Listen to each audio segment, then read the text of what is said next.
Who here has wanted something so badly that they are willing to put everything on the line to get it? I bet just about everybody in here has. Think back to when you're a baby and you're about to take that first step. You're moving towards something that you really want. That step turns into 2, then to 3. Next thing you know, you're running around accomplishing all sorts of things. And over time, you get comfortable with your accomplishments. And then somewhere down the line, most of our accomplishments start to become driven by the idea of comfort. Now, I've realized that the only way to keep evolving as a person is to identify that I'm in a comfort zone and break out of it.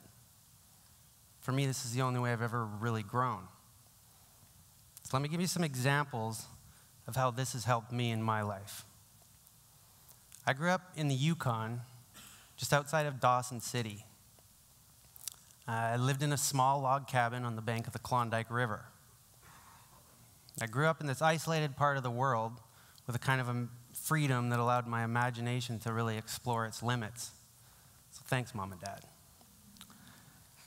Now, when you grow up in these isolated parts of the world, your future can kind of seem laid out for you. It's beautiful, right? So life can get comfortable. So I've always had a bit of an adventurous side, so I guess the first true leap that I took was when I decided to move away and become an artist. So I left the Yukon, taking with me some wonderful memories, but a really, truly deep fascination for light. Because it's so far north, when it's light up there, you know, all summer it's light. In the winter, you get about 6 hours of daylight. But when it's bright out, it's like nothing you've ever seen before. Sunlight glistens off the snow. It dances off the hoarfrost. And it kind of makes the ice come alive in what I'd call like a silent symphony. It's unexplainable. It's like being in the presence of everything and nothing, all at the same, like all at once. Time stands still. It was in the Yukon where I fell in love with light. I'd put my ice skates on and I'd skate up the river, minus 40 below zero temperatures, just to experience this. I'd get back home, cozy little cabin. My mom would have to massage the blood back into my feet. It was frozen. I'd do this every day. Sometimes it was like 50 below, and I'd go out just to experience this light. Learning for me as a child was difficult, because when I'd try to read something, the words would jump all over the page and move around. So as a result, like school, I was homeschooled, and school was never really something that interests me. So I focused on developing my talents and skills in another way.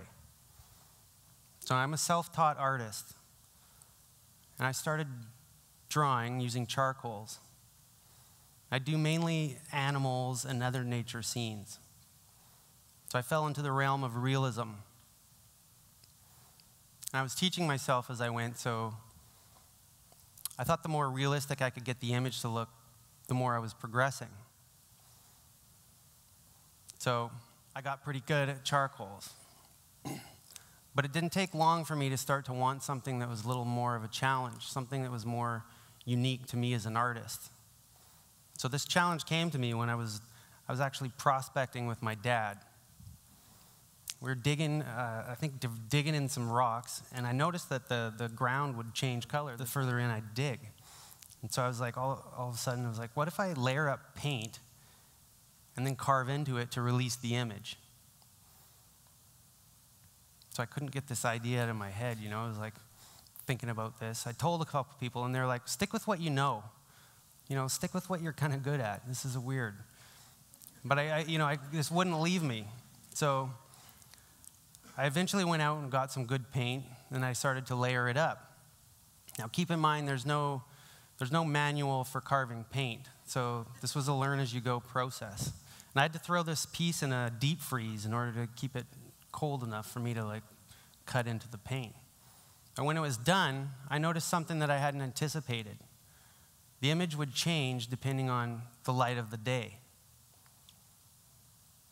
So this to me was a bit of a breakthrough. And it's kind of become the fundamental catalyst for the continuation of all my work, to make pieces that move and change depending on how they interact with light. So it was kind of like, you could say that this technique was kind of being guided by the light. Now everybody knows that where there's light, there's shadows. So now I could use shadows to make the audience's eye travel up and down the piece instead of color. So figuring this out took me about a year of my life. But it rewired my brain with kind of understanding that I wouldn't have received if I hadn't taken the steps to initially challenge myself. Now everybody knows that time is money, so I figured it was time for me to figure out a faster technique. So I wanted to incorporate what I had learned from this experience. Like, I wanted light to remain the key factor. And I figured that I'd probably start incorporating gel into this. So I came up with the idea, if I put paint in between layers of gel, I could achieve a similar effect to that of the carving. And it worked. Like, this piece here is the same picture, it's just from different angles. So when you walk by it, you can see like stuff spray off the tires. So I was pretty proud of it.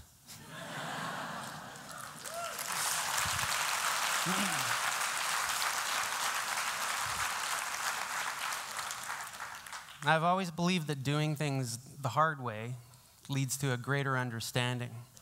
And this wasn't any different. With this technique, I'd make my own tools. I'd chew the ends of sticks to make brushes. And I would use like little bottles with needles on the end of them to apply paint in between the layers of gel. And without the use of conventional tools, it made it really hard for me to control the outcome. So this forced me to approach the whole thing with stronger intent, more focused. And even still, I'd get a little bit of, smearage. Colors would run a little bit. They'd evaporate and leave little sporadic anomalies and like imperfections. And this became something that I actually really liked after a while, So breaking away from the comfort zone of using conventional tools actually helped my process evolve. So I built a large body of work with this technique, and I tackled all sorts of different subject matter just to prove to myself that this technique was valid.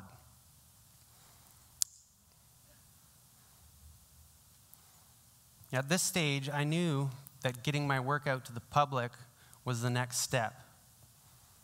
Like, I wanted to see how these pictures inspired by light would affect people, or how people would respond to them. And I wanted to document this whole process. So I was talking to a really good friend of mine about this, and he happens to also be an excellent photographer. So we decided that we were going to take our work and put it up in parks and alleys and streets all over the city.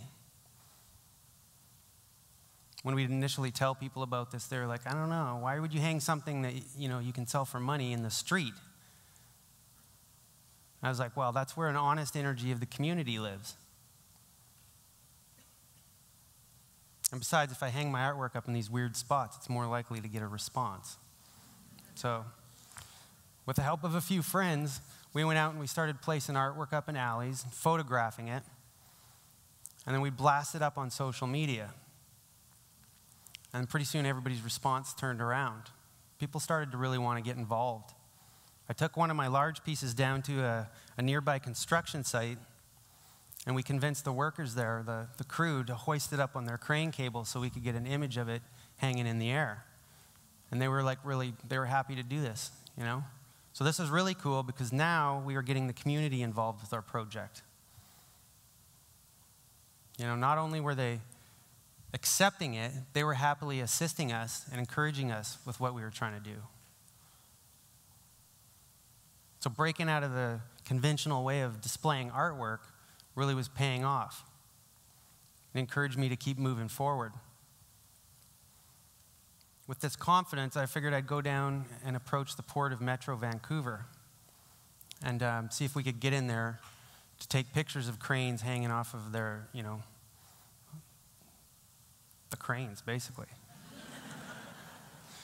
And they agreed. They let us in. And it was pretty cool. The whole thing was amazing. This is nuts because no one's really allowed in there, right? Let alone taking pictures. So I'm happy to say that we did this without getting arrested because we were pretty determined to do this. If they didn't let us in, we probably would have tried to break in. That would have been pretty funny. But at this point, we had, the community's response had gone way past my expectations. And because of that, I thought it was time for me to give something back. So I'd realized that people would give my artwork a moment of their time when they were in front of it. But if they happened to cross the same piece at night when no one else was around, was my artwork worth stealing? So I was I started to think about this, and the more I really liked it. I started to think of people running down the road with my artwork under their arm, and I was like, now that's community interaction. So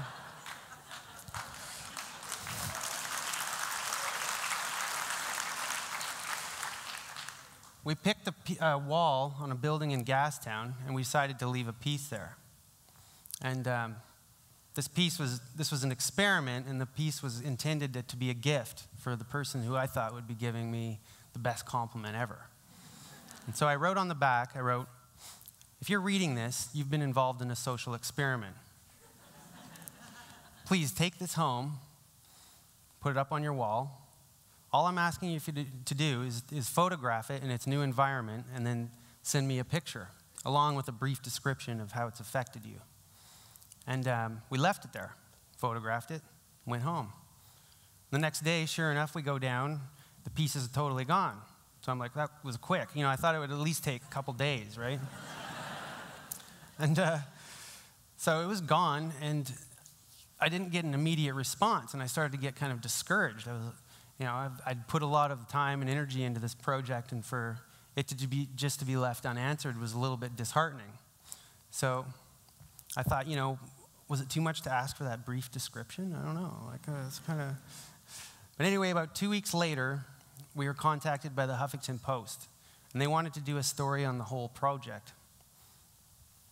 They had seen a post on social media by the person who found the art. So when the story came out, it was a great story, but it was a bit of a misrepresentation about what it was that I was trying to do. The headline read, "Free Art."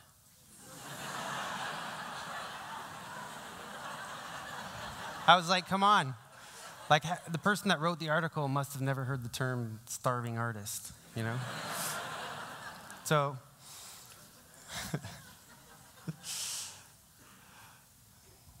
sometimes when you take the leap, you don't always land where you think you're going to.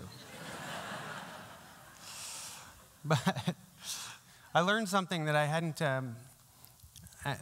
learned, with all this stuff, I was like, okay, this is one of the most important things that I've learned in all of this, is that it's what the viewer takes away from the art piece that gives it true value.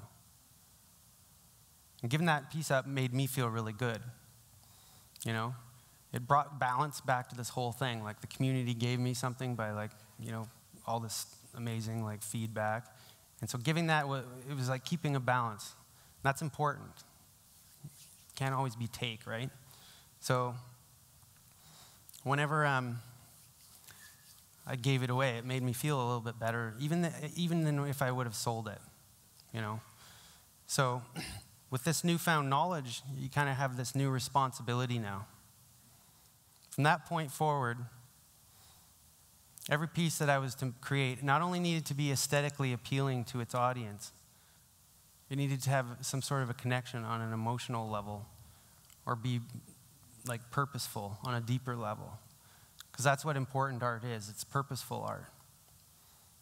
So learning that led me to my latest series. I'm making paintings of old fishing lures, and I'm using them as bait to draw attention to the global water issue.